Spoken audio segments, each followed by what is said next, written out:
धर दो एक छोटे से कमरे में, ऐसे ऐसे महल। कहते हैं कि उधर फिर क्या है, वो दीप था, उधर वो ज्योति जल रही है, दीपक जल रहा, दीपदार कहते हैं दीपक, दीपक जल रहा, उसका साक्षात्कार।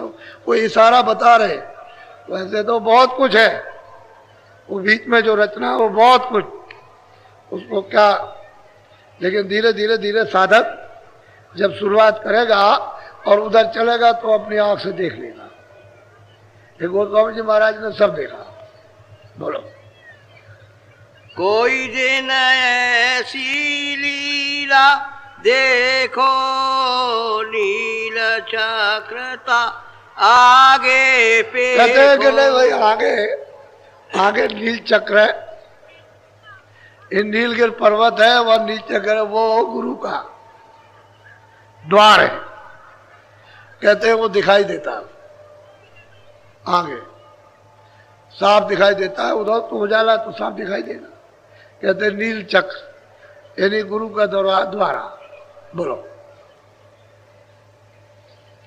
विरह प्रेम बलता को फोड़ो ज्योति निहारो मन को मोड़ो। कहते हैं कि वो कैसे नीलगिर पर्वत टूटता है विरह से, तड़प। जब साधक जब रोता है चिल्लाता है ऊपर जाने के लिए, तब वो टूट जाता है। उसमें साथ साथ गुरु की दया काम करती है। जब वो टूटता बढ़ता है तो ऐसा मालूम होता है कि समूचा तीनों लोग एकदम से गिर पड़ा टूट टाट करके। इतनी आवाज एटम बम में नहीं, यहाँ के सब कण कण के एटम बम बना दो और एक बार की फेंक दो तो इसमें कुछ भी आवाज नहीं है, इतनी आवाज वहां हो रही। कहते हैं कि भाई उधर में वो गए, फिर उस ज्योति का वो दर्शन हो रहा है जो सैदल कमल में बैठे हुए हैं, उसका दर्शन करते। तो साधकों ने तो दर्शन किया और कराया दर्शन। बोलो। अनहद घंटा सोन सोनरी जो शंख बजाओ रस में। कहते हैं कि अनाथ नाथ वो घंटा बज रहा है, शंख की आवाज हो रही है। आपने देखा नहीं मंदिरों में बजाते हैं सब घंटा, मस्जिद में, मंदिर में, गिरजाघर में ऐसे घंटा बजाते हैं, तो नमूना रखा हुआ। कहते हैं वह घंटे घड़ियाल 24 घंटे बज रहे वहां, घना घोर आरतियां कीर्तन हो रहे, और वो चेतन कीर्तन हो रहा, जड़ नहीं, यानी कोई मिट्टी का साफ सामान नहीं है कि भाई ऐसे बजा दिया, ऐसे ठोक दिया, कोई पीतल है, कोई कांसा है, नहीं, कुछ नहीं, ये सब कुछ नहीं। कहते हैं घना घोर बज रहे, वहां बज रहा। कहते हैं फिर वो शंख बजता है, उसमें से अमृत गिरता, तो कहते हैं उस रस में भीगो, उस रस में स्नान करो, पियो, नहाओ भी और पियो भी, वो तो अमृत है। बोलो। यह पहला स्थान बताया सतगुरु पूरे वरन सुना। कहते हैं भाई पूरा सदगुरु होगा तभी बताए, जब पूरा गुरु मिल जाएगा तब तो ये बताएगा देखो ये, और फिर आगे आगे चलना है, क्योंकि आगे तो फिर दूसरा स्थान है। बोलो। अब चलो सजनी दूसर धाम निरखो त्रकुटी गुरु का। अब वो कहते हैं कि सूरत अब तू सज करके साथ सामान लेकर के आप इतनी सुंदर सजाई जाती है, यही सूरत इतनी सुंदर सजाते हैं, वहां उसका इतना स्वागत होता है। बड़े बड़े विशाल गेट, ये छोटे मोटे गेट इतनी कारीगरियों से दम दम दम दम चमकते हुए वो ऐसे जगह जगह पर उन सूरतों को सजा करके ले जाते। वो दृश्य एक अनोखा अर्वचनीय होता है कि ऐसा स्वागत नहीं होता, और जगह जगह स्वागत, और वहां की सूरतें, वहां की जीवात्माएं जो रहती हैं वहां, वो ऐसे स्वागत करती हैं कि अगर कतार लग जाए तो कितने करोड़ों योजन की कतार, सीधी कतार एक, उसमें अगर दुर्मी लगाओ तो जरा भी इधर उधर कुछ नहीं, ऐसी ऐसी कतारें और वो दिव्य।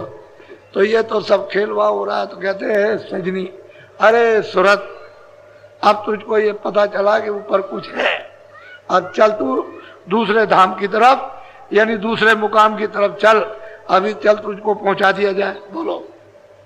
ओंकार दोन जहाँ विश्राम, गरजे बादल और घर। अब वो कहते हैं कि ओंकार यानी वो विराजमान है,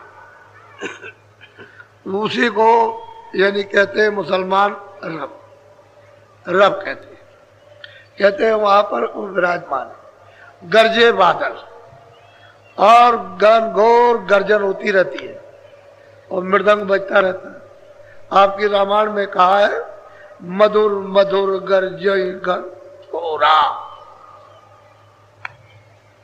बड़ी मिठास के साथ सुहावने यानी बादल जैसे गरजते रहते हैं, उनके मुख से गर्जन होती है। और फिर कहते हैं बाजे ताड़ मृदंग अनुपा। तो वो तो आपको इशारा किया, लेकिन आपकी समझ में क्या आ सकता। हे सजनी सूरत, तू अब चल जल्दी से, शील क्षमा संतोष विरह विवेक, अब ये काम क्रोध लोभ मोह और अहंकार ये पीछे हो गए, उधर नहीं है। अब इन सखियों को लेकर के शील क्षमा संतोष विरह विवेक, अब ये चल रही आगे। चल आप दूसरी मंजिल की तरफ, दूसरे मुकाम की तरफ। बोलो। सूरज मंडल लाल मुकाम, गुरु ने बताया गुरु का। कहते हैं कि सूरज मंडल वो लाल मुकाम है, वो ब्रह्म है, और वहां गुरु का भी स्थान है, उसको गुरुपद कहते हैं। क्योंकि वहां अगर गुरु नहीं मिलेंगे तो फिर ऊपर नहीं जा सकेगा, वो वही कर जाएगा। और यही से सूरत को दूसरे मुकाम से ही, ब्रह्म स्थान से ही इसको कपड़ा शब्द स्पर्श रूप रस का पहराया गया। फिर नीचे सहदल कमल में लाए तो ईश्वर के स्थान पर नौ तत्वों का कपड़ा पहरा दिया, शब्द स्पर्श रूप रसगंध और मन बुद्धि चित्त और अहंकार। फिर नीचे स्वर्ग वैकुंठ में उतारा, नीचे शक्ति लोक के नीचे, तो उसको 17 तत्वों का कपड़ा पहरा दिया। 10 इंद्रिया चतुर्संताकरण, मन बुद्धि चित्त अहंकार 10 4 14 और रजोगुण तमोगुण सतोगुण। इसको जब पहरा दिया तो उससे मोटे खोल में, और उससे नीचे जब मित्रलोक में उतारा तो ये मोटा कपड़ा पहरा दिया। स्थूल जल पृथ्वी अग्नि वायु आकाश मसाले का ये बना हुआ शरीर। अब जीवात्मा है, इसलिए कहते हैं जड़ चेतन ग्रंथ पड़ गई, यद्यप झूठी है लेकिन खुल नहीं सकती, बगैर महात्मा के नहीं खुलेगी। महापुरुष की जो जरूरत है वो जुक्ति से खोलेगा, जुक्ति से जीवात्मा को निकाल लेगा। अब तो ये बंध गई है 5 तत्वों में 3 गुणों में, अभी अपने आप नहीं निकल सकती, तो जड़ हो गई। इसकी चेतन अवस्था मतलब ये लोप हो गई, बेहोश हो गई। अब इसे होश नहीं है कि मैं कौन हूं। जब तक यहां नहीं आएगी, खड़ी नहीं होगी, तब तक इसको होश ही नहीं आएगा, जागरण ही नहीं होगा। और जब यहां आ जाए तो जागरण हो जाएगा, होश हो जाएगा कि मैं कितने युगों से, कितने कल्पों से आई और यहां पर मतलब सो रही थी, अब जगी। कहते चल सूरत, जल्दी सद धज करके और दूसरी मंजिल चल, वहां ओम रहते हैं विराजमान है। तो उनका मंडल तो बहुत, उनके नीचे मंडल है माया का, माया का मंडल है। यानी सहदल कमल के ऊपर माया, सहदल कमल के नीचे आद्यामा शक्ति, तो इनका मंडल बहुत बड़ा, यानी ईश्वर के धाम से भी बड़ा। ऐसे आप पार नहीं कर सकता, कोई भी जा नहीं सकता, इतना बड़ा मंडल है उनका माया। और ऊपर में ब्रह्म है, नीचे माया, नीचे ईश्वर है, उसके नीचे शक्ति, उसके नीचे ब्रह्मा विष्णु महादेव। बहुत घेर करके जीवों को अच्छी तरह से फंसा करके रखा जाए।